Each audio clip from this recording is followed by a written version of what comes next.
Assalamualaikum warahmatullahi wabarakatuh. Perkenalkan, saya Arif Rahman MBA, Prodi Administrasi Bisnis, Fakultas Ekonomi dan Bisnis, Universitas Bina Sarana Informatika, Jakarta.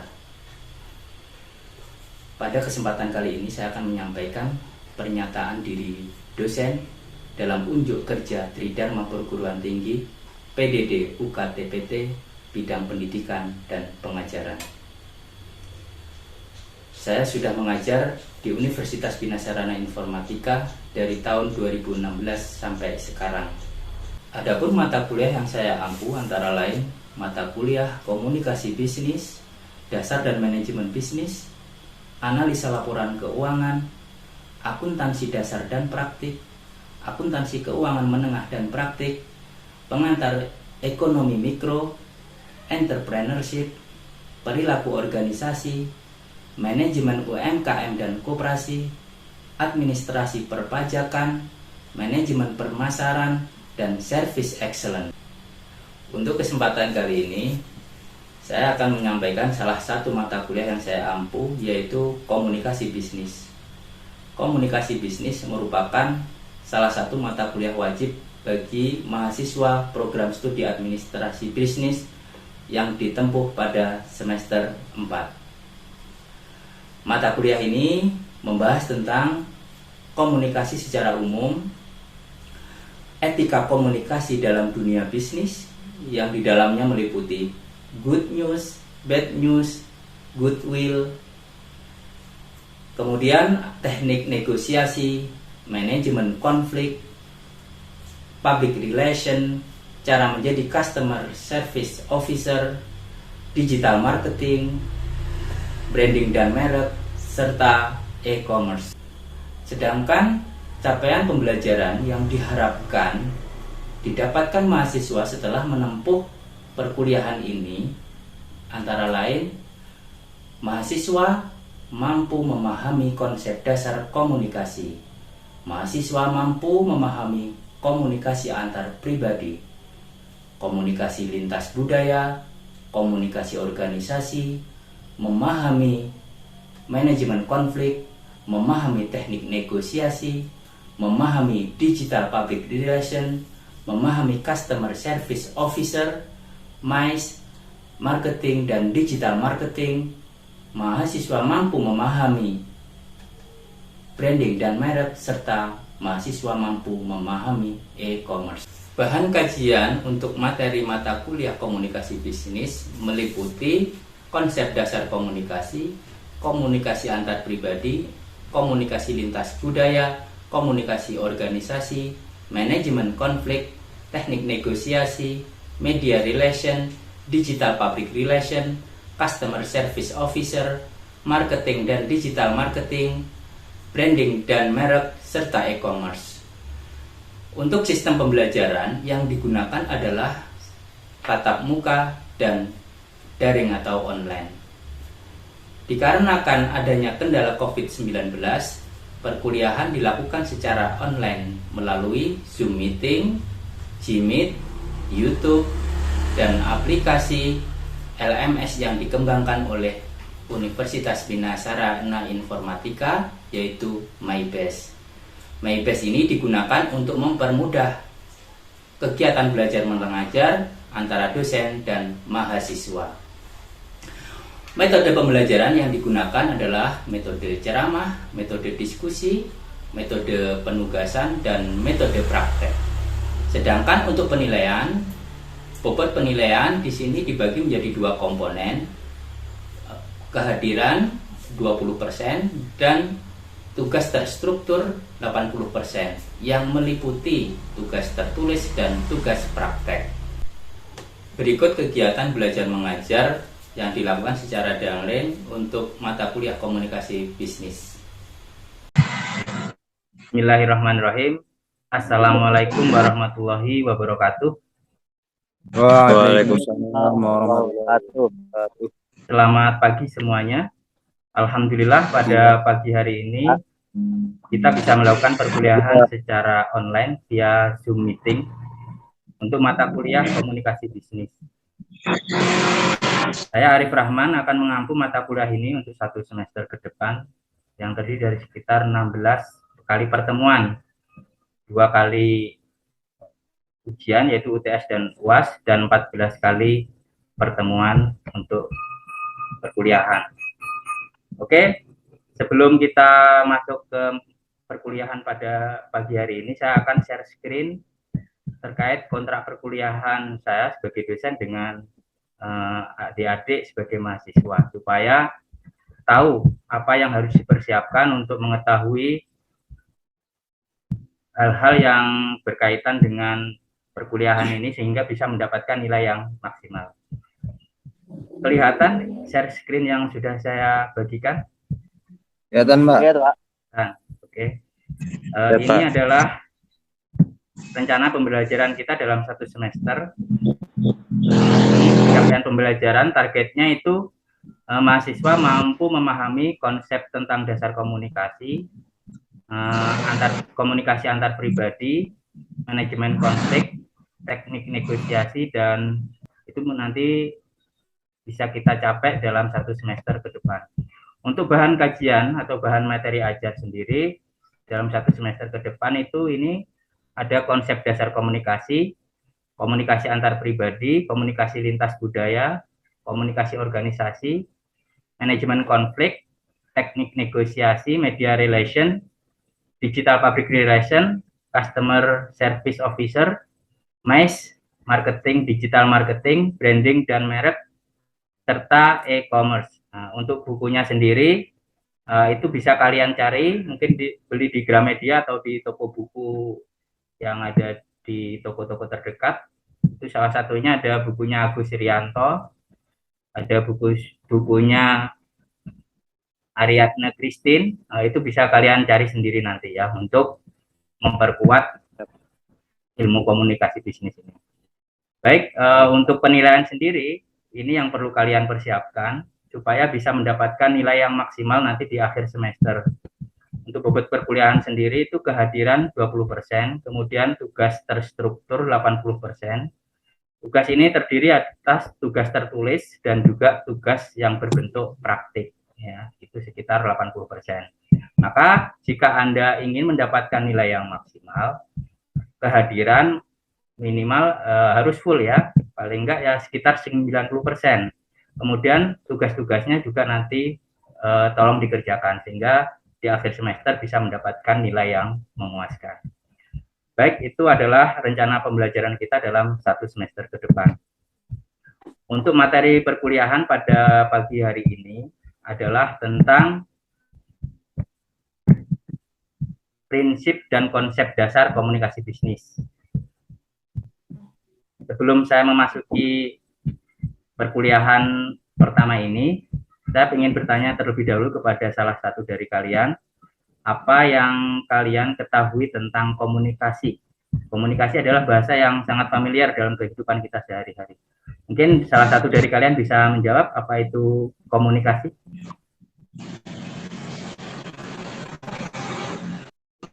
Saudara Ditra? Saya Pak. Oh iya, silahkan. Menurut saya komunikasi itu adalah bagaimana sesama individu menyampaikan maksud dan tujuannya, Pak. Oh, baik. Mungkin ada yang lain dari adik-adik mahasiswa yang mau menyampaikan pendapatnya tentang komunikasi? Ya, Saudara Bayu, silakan.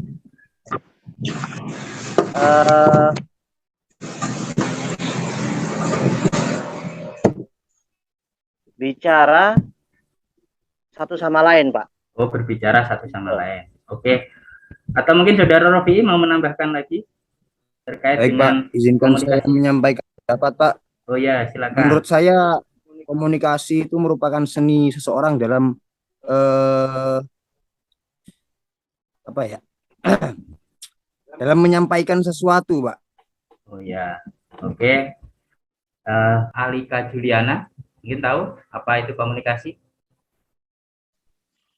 Komunikasi adalah proses ketika seseorang atau beberapa orang, kelompok atau organisasi menciptakan dan menggunakan informasi agar terhubung dengan lingkungan dan orang lain. Oke, ya. Itu komunikasi ya. Bagus ya, pemahaman kalian tentang komunikasi masih seperti yang kita harapkan, yaitu intinya kalau komunikasi itu adalah hubungan ya, membangun kebersamaan dua orang atau lebih. Jadi komunikasi ini akan terbentuk jika ada hubungan satu sama lain. Jadi komunikasi tidak terbentuk satu orang saja. Jadi ada minimal ada dua orang ataupun lebih. Itu ya tentang komunikasi. Ya. Kemudian selanjutnya itu ada komunikasi bisnis seperti materi kita pada pagi hari ini. Komunikasi bisnis ini komunikasi yang dilakukan antara manusia dengan satu dengan yang lainnya, ataupun seseorang dengan institusi, ataupun institusi dengan institusi lainnya yang berkaitan dengan pertukaran barang atau jasa untuk memperoleh keuntungan. Namanya juga bisnis ya. Kalau bukan komunikasi bisnis, ya tidak ada embel-embel untuk memperoleh profit pastinya di belakangnya ya. Kemudian di sini selanjutnya ini ada model komunikasi. Jadi proses terjadinya suatu komunikasi itu ada beberapa tahapannya ini. Yang pertama adalah di komponen pertama itu adanya sumber. Sumber ini bisa jadi orang yang memberikan pesan, yang memberikan ini ya, yang mengajak berkomunikasi, memberi pesan ya. Dia akan memberikan pesan atau message ke penerima ya, receiver melalui saluran atau channel, entah itu dengan HP secara langsung ataupun telepon. Banyak sekali sekarang ya media-media yang bisa digunakan untuk berkomunikasi, email, surat dan lain sebagainya. Kemudian si penerima itu menerima pesan tersebut sehingga akan mempunyai efek ya atau akibat terhadap pesan yang itu. Dia disuruh apa, ini pesannya ini apa. Nanti dari pesan tersebut akan memberikan feedback ataupun umpan balik ya kepada si pemberi pesan ya. Ini adalah model komunikasi yang sempurna. Jadi ada antara hubungan timbal balik. Jadi antara pemberi pesan, jadi komunikasi tidak satu arah saja. Jadi antara si pemberi pesan dengan si penerima pesan, nanti balik lagi ke si pemberi pesan. Nah, ini model komunikasi. Biasanya teori ini yang banyak digunakan adalah teori komunikasi-komunikasi yang secara umum ini komunikasi yang sempurna, yaitu adanya feedback antara si pemberi pesan dengan penerima pesan. Kemudian selanjutnya itu komunikasi itu mempunyai tujuan apa sih? Untuk apa sih orang itu berkomunikasi? Pasti mempunyai suatu motif ya. Motifnya untuk apa? Yang pertama, komunikasi itu untuk perubahan sikap atau attitude change. Jadi untuk memberikan ini ya dampak, yaitu yang pertama adalah perubahan sikap ya. Yang kemudian adalah perubahan pendapat, opinion change. Kemudian perubahan perilaku dan kemudian perubahan sosial. Jadi suatu proses komunikasi itu pasti punya tujuan atau punya motif. Entah salah satu di antara ini pasti ada ya, entah untuk apa itu. Selanjutnya itu ada tipe komunikasi ya, tipe dan fungsi komunikasi. Itu komunikasi dengan diri sendiri yang pertama ya. Jadi yang lingkup yang paling kecil itu namanya intrapersonal. Jadi lingkup yang paling kecil adalah komunikasi dengan diri sendiri, apa yang ada pada dirinya ya, di batin lah istilahnya, apa yang ada di pikirannya ya. Kemudian ada namanya interpersonal, ini sudah berhubungan satu sama yang lain ya. Ini komunikasi antar pribadi. Kemudian yang lingkup lebih besar itu adalah komunikasi kelompok. Kemudian ada juga komunikasi organisasi dan komunikasi massa. Dan yang paling besar itu adalah public communication ya. Kemudian ada juga fungsi komunikasi ya. Fungsi komunikasi ini sifatnya untuk apa aja sih sebenarnya komunikasi itu dilakukan. Banyak. Yang pokok yang utama itu adalah 5 hal ini. Untuk yang pertama, untuk informasi. Contohnya apa? Komunikasi untuk informasi. Coba Rahma Faraditya bisa dikasih contoh komunikasi yang berfungsi sebagai informasi. Bisa memberikan contoh, saudari Rahma Faraditya? Halo? Kenapa, Pak? Ya, komunikasi. Masuk. Contohnya apa? Memberikan informasi. Memberikan informasi ke Contohnya, ya.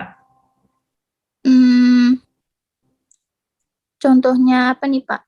Ya, komunikasi. Fungsi komunikasi dalam memberikan informasi itu contohnya apa? Yang sering kita lihat.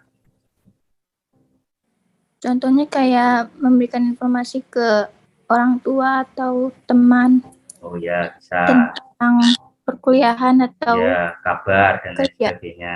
Itu ya. Nah, itu komunikasi informasi ataupun seumpamanya ini pemberitahuan, surat pemberitahuan, ataupun contoh lain seumpamanya surat kabar ya, itu kan informasi, komunikasi yang bersifatnya informasi itu ya. Kemudian ada juga yang pendidikan, mungkin kita bisa lihat di YouTube sekarang banyak ya tutorial ataupun tips-tips apa macam-macam itu ya, banyak sekali ya informasi-informasi yang bisa kita dapatkan di dunia perkembangan teknologi saat ini. Kemudian ada instruksi, komunikasi sebagai instruksi. Instruksi itu untuk apa? Untuk memberikan perintah dari atasan ke bawahan dan sebagainya. Kemudian ada persuasi atau motivasi. Ini komunikasi untuk mempengaruhi, untuk memotivasi orang lain. Dan juga ada komunikasi yang sifatnya hiburan, berfungsi untuk hiburan seperti YouTube, drama, ataupun stand up komedi dan lain sebagainya, masih banyak lagi ya. Kemudian ini ya, komunikasi, peran manajer dalam komunikasi bisnis. Jadi manajer itu mempunyai peran dalam komunikasi bisnis. Perannya itu minimal mempunyai 3 peran ini ya. Ada interpersonal roles, ada informational roles, ada decision roles. Jadi perannya itu yang pertama sebagai figur, sebagai contoh ya, contoh bagi bawahannya. Ya. Kemudian sebagai leader, sebagai penghubung dengan yang lebih atasan lagi nih. Semuanya kita staff nih, pasti ada supervisor atau asisten manager. Nanti yang menghubungkan kita ke atasannya lagi itu mereka ya. Jadi seorang manajer itu mempunyai peran yang pertama interpersonal roles. Yang kemudian informational roles. Nah, ini memonitor atau mengawasi dan lain sebagainya. Kemudian memberikan info-info, speak ya, mengatakan apa yang dimau oleh karyawan dari situ ya. Kemudian ada decision role. Decision role ini adalah pengambilan keputusan, mengalokasikan sumber daya, menghandle suatu masalah dan lain sebagainya. Ya. Kemudian kita lanjutkan lagi di komunikasi efektif. Komunikasi efektif itu dianggap efektif itu seperti apa sih? Komunikasi itu akan dianggap efektif itu apabila pesan yang kita kirimkan atau yang dikirim oleh si pemberi pesan itu, komunikator, itu sampai ke komunikan sesuai dengan yang dimau oleh komunikator. Responnya itu apa? Itu sesuai. Itu dinamakan efektif. Saya pengen makan bakso, namanya. Saya komunikasi ke adik saya semuanya. Saya pengen makan bakso. Nah, adik saya merespon nih, oh iya kakak pengen makan bakso nih, dibelikanlah bakso itu. Nah, berarti dia merespon apa yang saya mau, yang saya pesan, yang saya minta ya. Maka di sini dianggap efektif karena responnya, saya lapar nih semuanya kan. Dia mencarikan makanan semuanya, dibawa ke kita. Nah, itu berarti kita sesuai, kita maunya dibawain makanan nih, berarti sama responnya sesuai yang saya inginkan. Itu contohnya seperti itu ya. Kemudian membantu mengatasi masalah-masalah, membuat keputusan dan lain sebagainya. Ya. Nah, ini faktor yang mempengaruhi komunikasi yang efektif itu adalah yang pertama adalah kredibilitas dan daya tarik komunikator. Komunikatornya ini menarik enggak untuk memberikan sebuah ini ya komunikasinya ini. kredibel enggak, mempunyai daya tarik enggak. Nah, itu ya. Kalau membosankan atau tidak mempunyai kredibilitas ya bisa jadi komunikasinya nanti tidak berjalan dengan efektif ya. Kemudian kemampuan pesan untuk membangkitkan tanggapan, kemudian kemampuan komunikan untuk menerima dan memahami. Ya. Nih, komunikasi itu juga sangat bermanfaat ya, mempunyai manfaat yang sangat banyak. Manfaat komunikasi yang efektif itu banyak. Ini ada 7 yang saya sebutkan di sini ya. Pada bisa memecahkan masalah, mengambil keputusan yang lebih bagus, meningkatkan produktivitas, hubungan kerja lebih bagus, meningkatkan citra ya profesionalnya itu juga. Kemudian selanjutnya ini karakteristik komunikasi yang efektif itu seperti apa? Pertama harus praktis, yang kedua faktual sesuai dengan fakta, kemudian harus padat, jelas dan persuasif.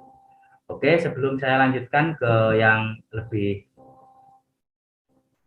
panjang lagi ke proses komunikasi efektif, apakah ada pertanyaan di sini di materi sebelumnya?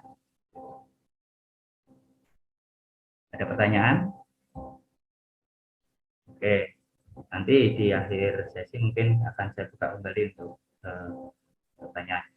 Oke, proses komunikasi efektif itu seperti yang sudah saya jelaskan tadi di awal ya. Jadi ada ide dari si pemberi pesan, kemudian pesannya itu disandikan, kemudian dikirim, kemudian diterima sama si penerima pesan, kemudian si penerima pesan itu menginterpretasikan maksud dari pesannya itu, dan yang selanjutnya itu akan memberikan umpan balik. Ya. Selanjutnya ini bentuk dasar komunikasi. Bentuk dasar komunikasi di sini ada komunikasi verbal dan komunikasi nonverbal. Akan tetapi komunikasi nonverbal ini justru lebih dominan ya dibandingkan dengan komunikasi verbal. Dimana kalau kita lihat bagan komunikasi nonverbal itu sekitar 65% dalam proses komunikasi, sedangkan komunikasi verbal itu hanya 35%. Kemudian ini ya, komunikasi verbal itu apa sih? Komunikasi verbal itu komunikasi yang digunakan untuk menyampaikan pesan bisnis kepada pihak lain dengan menggunakan kata bahasa baik secara tertulis ataupun lisan. Ya, contohnya membuat surat, menelpon seseorang itu verbal. Ya, kalau dunia bisnis itu sering menggunakan komunikasi verbal pastinya. Ya. Kemudian untuk selanjutnya ada komunikasi nonverbal. Komunikasi nonverbal itu meliputi apa? Ekspresi wajah, bahasa simbol, bahasa tubuh, intonasi dan lain sebagainya itu ya. Kemudian ini ada etikanya, etika komunikasi. Komunikasi yang beretika terdiri dari semua informasi yang relevan, benar secara akal sehat dan tidak menipu dengan cara apapun. Itu ya etika berkomunikasi. Kemudian untuk memastikan komunikasi bisnis yang etis harus melibatkan 3 elemen. Yang pertama itu individu yang beretika, kemudian kepemimpinan perusahaan yang beretika, kemudian kebijakan dan struktur yang tepat untuk mendukung pemilihan keputusan dan tindakan etis. Nah, kemudian di dalam komunikasi ini ada beberapa hambatan ya yang menghambat komunikasi itu sehingga tidak bisa berjalan dengan efektif. Ada 3 di sini ya. Yang pertama ada hambatan teknis, yang kedua ada hambatan semantik, dan yang ketiga adalah ada hambatan manusiawi ya. Sehingga komunikasi-komunikasi itu tidak berjalan dengan sesuai dengan rencananya atau tidak berjalan secara efektif ya. Hambatan semantik itu apa? Misalnya ya, karena itu kenapa bisa terjadi? Karena si penerima pesan itu salah mengartikan makna dari pesan yang dikirim oleh si pemberi pesan. Ya, kemudian ada hambatan manusiawi, ya, perbedaan persepsi, umur, emosi dan lain sebagainya itu mengakibatkan hambatan emosi. Ini cara mengatasinya. Yang pertama itu adalah memelihara iklim komunikasi terbuka, mengedepankan etika berkomunikasi, meminimumkan gangguan teknis, dan memberikan dan merespon umpan balik yang konstruktif ya. Itu bisa mengatasi hambatan dan memperbaiki komunikasi ya. Terima kasih. ini masih ada waktu untuk sesi tanya jawab ya. Dan saya persilahkan untuk dua penanya ya. Silahkan. Sylvester Rupang mungkin mau bertanya. Selamat datang Sylvester. Iya Pak. Ya. Baik. Apakah contoh dari komunikasi nonverbal?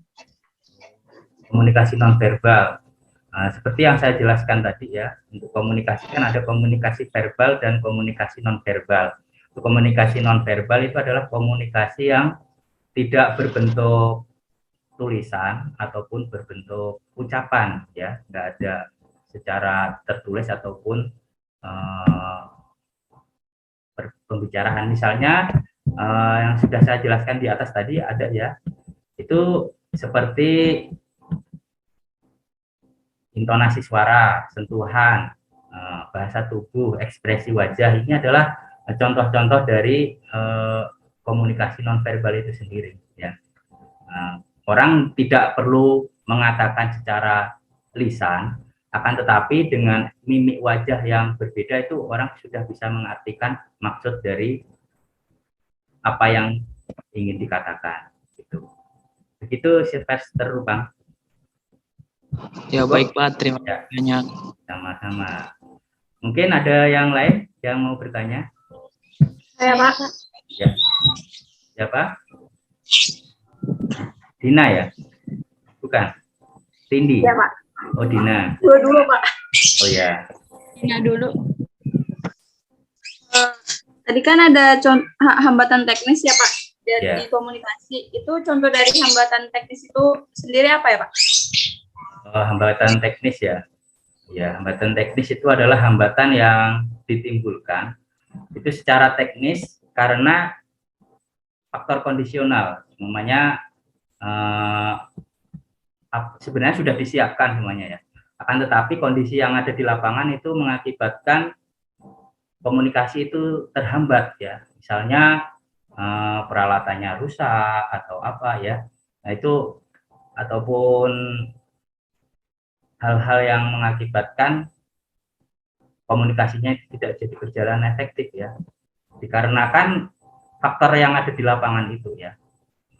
Semuanya alatnya rusak ataupun datangnya telat dan lain sebagainya, semuanya ada banyak kendaraan, semuanya macet dan lain sebagainya, itu kan teknis ya sifatnya ya. Ataupun sound systemnya, semuanya kan mau zoom nih komunikasi nih. Komputernya rusak nih Pak. Nah, maka di situ akhirnya komunikasi tidak bisa berjalan dengan efektif.